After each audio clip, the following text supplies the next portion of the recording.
Welcome to the Survivor Fans Podcast. I'm Joanne. And I'm Stacy. We're here with CeCe from Survivor Millennials versus Gen X. Hi, how are you? Good. How are you, CeCe? I'm doing good, thank you. Well, thank you for speaking with us today. You applied to be on Survivor for 15 times. What was different about that 15th time? You know what? I think it just aligned out for what they had planned for the show. I think it just happened to work out. It just so happened that with the experience that I have, the fact that I'm raising two millennials and dealing in this whole show in this way the world is now, and it just so happened that it just worked out this way. I think at the other times that I applied, I just wasn't ready. Maybe I just wasn't ready physically. Maybe I wasn't ready mentally. It's just that factor. I just wasn't ready, and this was just actually my time to actually, get on this time. So, well, great job of hanging in there. Thank you so much.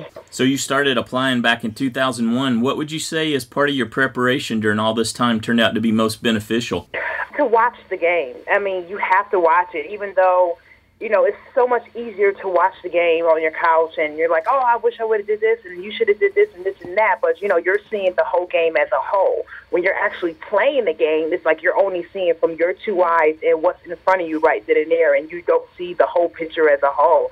So the only thing I can say is definitely watching. You have to watch it. You can't just watch a few episodes here and there. You have to watch full seasons to really understand and learn the game. And even then, when you're out there playing the game, you got to think you're not yourself. You're not the person who's getting 8 hours of sleep. You're not the person who's getting 3 full meals a day and 2 snacks and drinking clean water with no bugs in it. You're not that person who is at home getting all those benefits of a full healthy body, a fit body, and full rest. You're out here with, playing this game on 3 hours sleep, half a cup of rice, and no protein. So your body is deprived and drained. So it affects you physically and it affects you mentally. Tell us when and who you formed an alliance with at Gen X. It just was with Dave and Ken. Those are the only two that I was in an ongoing alliance with. Did David explain to you why he decided to play his idol for Jessica? No, he really didn't get into why. He didn't tell us, but I just figured that he made that switch at the last minute because of the fact, well, not even at the last minute, because we did say we were going to vote for Lucy, so he stuck with that. But I think it's because we wanted Lucy to go home, and it was more beneficial to keep Jessica at that time because she was on the outs with her alliance, so it made sense to keep her versus Lucy, who was becoming part of the major alliance. So we didn't want to keep somebody around who was becoming part of the major alliance anymore. Did you discuss an alliance with the four of you after you got back from that tribal council? Did you pull Jessica in? Yes, we did, and that's why Ken was so upset. We went to Jessica. We told her that she was safe. We told her that we were voting out Lucy, and then she went back and told Lucy that we were voting her out, and that's why Ken actually wanted to vote out Jessica because we were going to save her. So that's why, I think that's why Ken changed his vote because he was so upset with the way that Jessica turned on him when we just said we were going to save her. So yes, Jessica was aware that we were not voting her out. So she stabbed me in the back. She stabbed Ken in the back in that process by going back and telling Lucy what was going on. And then after you got back, did you pull her in? Was there any reconciliation? Oh my God. It was, we definitely had a conversation. It's just like, you know what, I had your back, and once again, you're writing my name down. You're putting my name on the chopping block. So I definitely, confronted her about that, and she apologized. Mm-hmm. And, she seemed sincere in her apology at the time. If it was truthful or if it was just, at the time she's just trying to get out of a sticky situation. But she did apologize for, one, not trusting Ken, and two, for not trusting me as well. So. Did you know David had that idol before he played it? Had no idea. Ken knew, obviously, but I had no idea that Dave had the idol. So that's the thing that kind of bugged me. I'm supposed to be in this alliance with Ken and Dave, but I don't have the clear picture. I don't know everything that's really fully going on. And the only person who really fully knew what was going on was Ken. He knew that Dave had an idol. I had no idea Dave had an idol, nor did I have any idea that he had the idol when we went to swap, because if I knew, I definitely would have begged him to use it on me. How did you feel about being on the Vanua tribe after the switch? I was not happy at all because the one person who was gunning for me was Chris, so I absolutely did not want to be on the tribe with him. I knew that was the worst possible makeup ever was to be on a tribe with Chris. I'm like, why? I didn't want to be on a tribe with somebody who was trying to get me voted off. Mm-hmm. So I wanted to be with Ken and Dave, and unfortunately Dave stabbed me in the back as well, but I definitely, without a shadow of a doubt, did not want to be on the tribe with Chris. Tell us more about your conversation with Michelle. The Michelle conversation, she just really wanted to, she was staking her case that she was stronger in the challenges than Dave, which was true. She was stronger in the challenges, and I actually did consider her proposal. But honestly, I just didn't think she was going to be able to pull in Zeke, because Zeke was Team Chris. Zeke, was so excited about playing with Chris, and they had this football bond and this Oklahoma bond. So I'm just like, I don't think she was going to be able to sway Zeke to vote with her. And then I also thought maybe she just was calling a lot of smoke right now because she was just trying to save her behind, and she just was trying to weigh her options. So I also looked at that as well. I don't know if she was necessarily really sincere and wanted to vote out Dave at that time. Did you have a chance to talk with Zeke? We talked generally when we were around the fire. We all were talking together, but as far as talking to Zeke about voting out Michelle, we did. Myself and Chris and Dave, we did talk to Zeke about voting out Michelle. So that's why when Michelle proposed the idea of voting out Dave and saying that she could get Zeke, I knew at that time that wasn't going to be the case, because Zeke had already agreed with Chris that he was going to vote out Michelle. So I know they all were planning to vote me out. Yeah. What was your impression of the two millennials? I didn't have any bad thoughts about them. I felt that they were playing the game as they should. Like I said, I felt that Michelle was more at the top of her alliance and that of the Millennium side, and I felt that Zeke was more at the bottom of his alliance based on what he was telling us. So I knew that he definitely wanted to get in with Chris because it was going to be to his advantage to do so. So I felt that them strategizing in that way definitely was smart. How did you feel when you saw that Zeke asked if David was trying to throw the challenge last night? I didn't even notice that. I noticed it when I saw it, and I was just like, wow. I knew that David wasn't trying to throw the challenge. That's just David being weak in water, so I don't think he was trying to throw the challenge. And then I thought, when Zeke said that, and I thought to myself, well, what would that do? That to send somebody home, but that doesn't make sense to do that.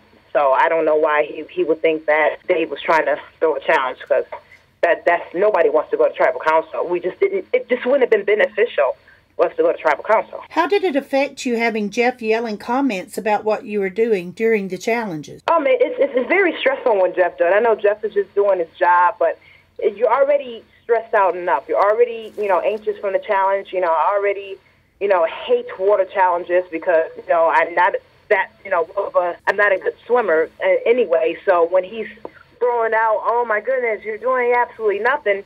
One, it's just beating up at your confidence, the little confidence that you have. And two, it's distracting because, you're trying to focus. And he does that. He did that when I was on the balance beam. He did that in the water. So I just hate when he does that. And it just brings attention to it. So it's just like, stop. Just let us just get through these challenges without all this extra commentary. But Jeff wouldn't be Jeff if he didn't throw his commentary out there. Yeah. Did you have any illness or injuries while you were out there? No, just the illness of not being able to swim well. What was wrong with David's cheek? It looks like he's got an infection in his cheek. Yeah, I think he had an ingrown hair, because I think he normally wears, I think he normally shaves, and because being out there for so long, you don't get to shave, and I think he had an ingrown hair that got infected. Was there anything you wish had been shown about you that didn't get aired? Oh, besides the fact that they didn't show that I approached the girls about the alliance, all-girl alliance. I wish they would have showed that, because it would have showed that I was really playing the game more. So I absolutely wish they would have showed that. And I just wish they would have showed that I was talking to the other tribe mates. It just makes it seem like that I wasn't talking to anyone and trying to get to know each other, which was furthest from the truth. I was trying to bond, and I was talking. I had conversations with Paul. I had conversations with Brett.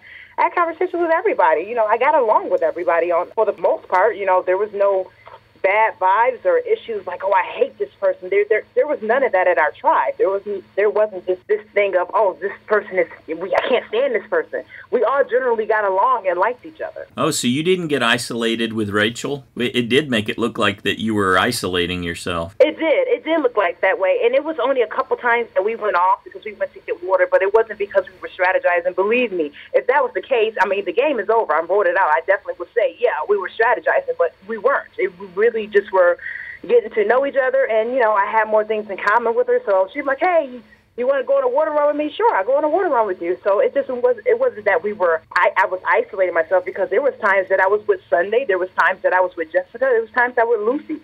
It just wasn't showing that. It just looked like I was just only with Rachel, which wasn't true at all.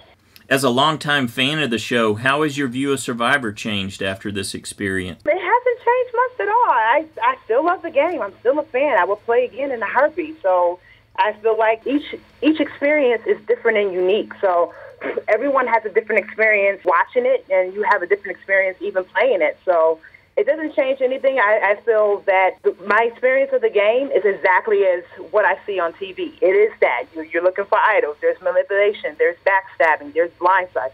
Everything you see on TV, that's what it is. You're hungry. You're not eating. You're cold. You're tired.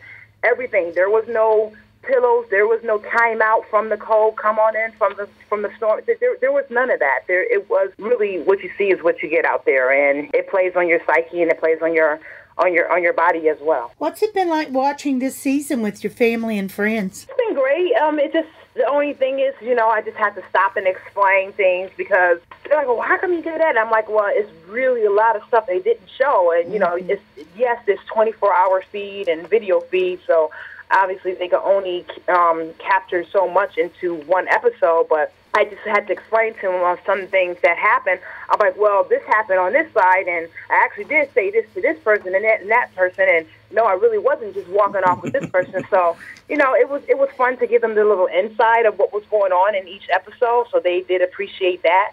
But sometimes it was a little bit uncomfortable, because, when I'm watching an episode, I'm reliving the experience. When you watch the episode with the cyclone, I could feel being cold. I could feel being hungry. I could feel, the sand on my feet. I remember smelling the ocean and the salt. So you feel every single moment. You feel those emotional moments of being at tribal council and how scared I was and how I had butterflies. You relive that, and you feel all those moments. At least I did. How was your new camp different from the old one? Well, I wasn't there that long to really experience it, but I would say that actually my old tribe was Takali was bigger. It just more geographically it was bigger, and it was as far as different places to go, as far as being comfortable. In the Vanua tribe, it just had this one little area that you could really be in. There wasn't really any other area that you could really go off and be, have a little comfort and a little time away. So you were right up on everybody, the whole time. But they did have blankets and pillows, so I did appreciate that part. But outside of that, I actually prefer the Takali tribe. Is there anything that you're having trouble letting go of, or anything playing over in your mind still? The fact that I didn't at least try to go with Michelle's proposal, or I wish that I would have looked a little bit harder for the idol, because believe me, if I had the idol, I definitely would have used it yesterday. I felt, at that time going into tribal council that it was definitely a possibility that I could be voted off, and I did feel that. So I wish I would have aggressively looked a little bit harder for the idol, and I definitely wish I would have took a little bit more risk and maybe possibly gone with Michelle's plan. Even if it didn't play it out, I just wish I would have gave it a shot, because either way, my name was on a chopping block. So, and I just wish I would have just been, a little bit more blunt with Chris. I should have just been like, hey, are you thinking about voting me off? Sometimes it's just, you got to put people on the spot and just ask them straight up, hey, are you voting me off today? So sometimes you just got to ask those tough questions, and, you could catch somebody's poker face or not. So. Yeah. What's next for you? What's next for me is right now I'm just, everyday life. I'm working. I'm back to working at an insurance company and helping my daughter get ready to go to college next year, and enjoying just my time off. So other than that, hopefully one day I'll get to play the game again. I'm going to take some lessons just in case, so I could be more prepared next time, and we'll see what happens. Well, CeCe, thank you for sharing with us today, and good luck to you. Oh, thank you so much for having me. Okay, bye-bye. Bye.